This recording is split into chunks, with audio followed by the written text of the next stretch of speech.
నీ చీకటి పోవాలి, వెలుగు రావాలి. నీ పాపం కడగాలి, కొత్త జీవం కావాలి. ప్రభు దారి చూపిస్తాడు, ఆశను ఇస్తాడు, నీ హృదయం మారుస్తాడు, నీకు ప్రేమను ఇస్తాడు. ఈ రిపెంట్ కాన్ఫరెన్స్ దేవుని కొరకు, ఒక నూతన ప్రారంభం కొరకు మీలో ఎంతోమంది మీరు తెలియజేసిన ప్రార్థన భారాలను బట్టి ఎంతో భారముతో దేవుని సన్నిధిలో ఏం చేయాలి, ఎందుకంటే ఎంతోమంది ఉన్న సమస్యలు, పోరాటాలు, మీరు సతమతమవుతున్న విషయాలు చూసినప్పుడు వాట్ కెన్ బి డన్, ఏం చేద్దాం అన్నప్పుడు ఒకటేనండి, మీరు ప్రార్థన చేయాలి. మీరు ప్రార్థన చేసే అవకాశం కలిగజేయాలనే ఆశతో మన పాపాలు, మన లోపములు, మన అజ్ఞానాన్ని, మన పొరపాట్లు దేవుని సన్నిధిలో ఒప్పుకుని ప్రార్థన చేస్తే దేవుని ప్రజలమైన మనము, ఆయన పేరు పెట్టబడిన మనము తగ్గించుకుని ప్రార్థన చేస్తే దేవుడు నిశ్చయంగా కార్యం జరిగిస్తాడు, ఒక నూతన ప్రారంభిస్తాడన్న ఆశతో ఈ రిపెంట్ కాన్ఫరెన్స్ ఆర్గనైజ్ చేయబడింది. ఓ ప్రభువా, నీ కృపతో మార్పు తెచ్చి, నీ ప్రేమలో నన్ను నింపి, నీ క్షమతో నన్ను నడిపి, నీ దారి నాకు చూపవా.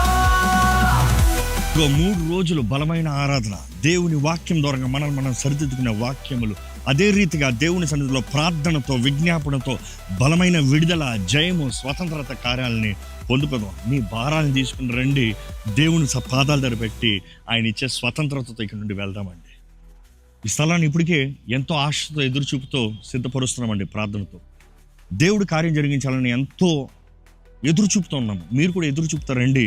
ఎదురు చూపు కలిగిన వారి జీవితంలో దేవుడు నిశ్చయంగా కార్యం జరిగిస్తారు. అదే సమయం అవసరతలు ఉన్నవారు, పోరాటాలు ఉన్నవారు, మీకు తెలిసిన బంధుమిత్రులు, స్నేహితులు ఎవరైనా సరే, వారికి ప్రార్థన సహాయం కావాలంటే వారిని కూడా తోడుకుని రండి. వారు దేవుని సన్నిధిలో జతపరచబడాలంటే తోడుకుని రండి.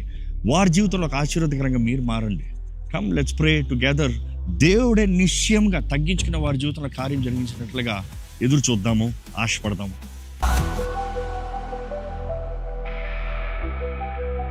పిలుపు స్పష్టంగా ఉంది, ఆహ్వానం మీ ముందుంది. ఇదిగో ఇదే సమయం. వాక్యం తెలియజేస్తున్న రీతిగా ఇదే అనుకూల సమయము, నేడే రక్షణ దినము. ఇదిగో రాజు పిలుస్తున్నాడు, స్పందిస్తారో చూడండి. నన్ను నిలుపు ప్రభు,